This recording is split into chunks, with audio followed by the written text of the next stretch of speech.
Assalamualaikum warahmatullahi wabarakatuh. Perkenalkan, nama saya Ardi Masyawaldin dari kelas 11 Tata 3. Saya di sini akan menyampaikan materi tentang peran Indonesia dalam menciptakan perdamaian dunia melalui hubungan internasional. Makna hubungan internasional. Pertama, makna hubungan internasional. Hubungan internasional berarti sebuah hubungan antar bangsa, baik antar warga negara suatu negara dan warga negara lain, dari individu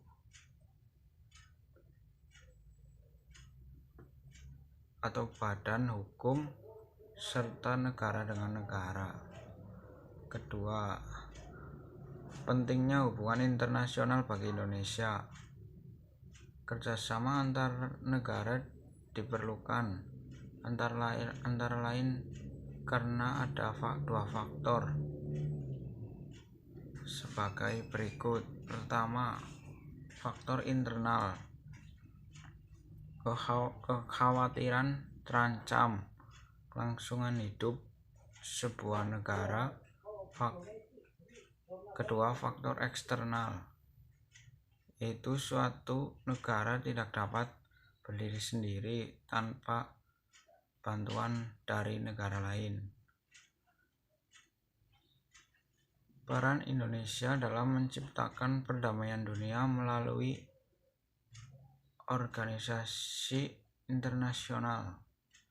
Organisasi internasional adalah wadah kerjasama beberapa negara untuk mencapai suatu tujuan kerjasama yang disepakati. Pertama, peran Indonesia di PBB, Perserikatan Bangsa-Bangsa, aktif dalam berbagai misi perdamaian PBB di banyak negara. Kedua, peran Indonesia di ASEAN, menjadi tuan rumah konferensi tingkat tinggi ASEAN pertama di Bali tahun 1976. Ketiga, peran Indonesia di GNB, Gerakan Non-Blok, aktif dalam persiapan penyelenggaraan KTT konferensi tingkat tinggi GNB yang pertama di Belgrade, Yugoslavia pada tahun 1961. Keempat, sarana hubungan internasional. Ada macam-macam sarana, yaitu diplomasi, negosiasi, lobby, propaganda, dan sistem bidang ekonomi dan kekuatan militer.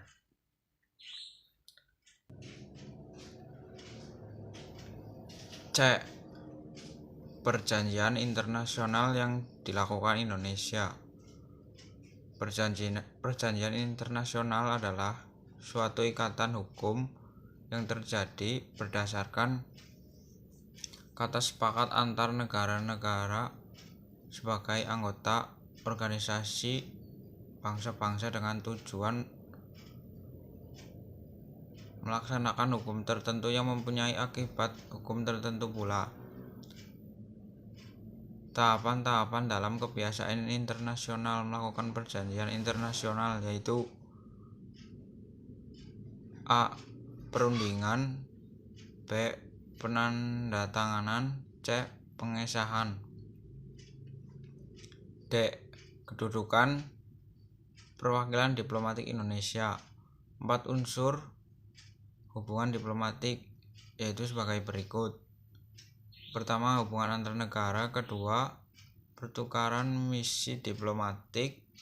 Ketiga, status pejabat diplomatik. Keempat, kekebalan hukum atau hak ekstrateritorial. Diplomasi, suatu negara dilakukan, baik oleh korps perwakilan diplomatik maupun oleh korps perwakilan konsuler.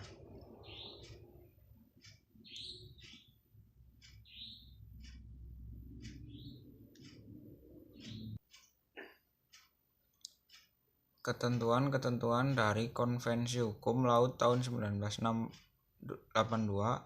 yang amat penting bagi Indonesia adalah sebagai berikut. Pertama, pengakuan atas batas 12 mil laut sebagai laut teritorial negara pantai dan negara kepulauan. Kedua, pengakuan batas 200 mil laut sebagai zona ekonomi eksklusif. Ketiga, pengakuan hak negara tak berpantai untuk ikut memanfaatkan sumber daya alam dan kekayaan lautan.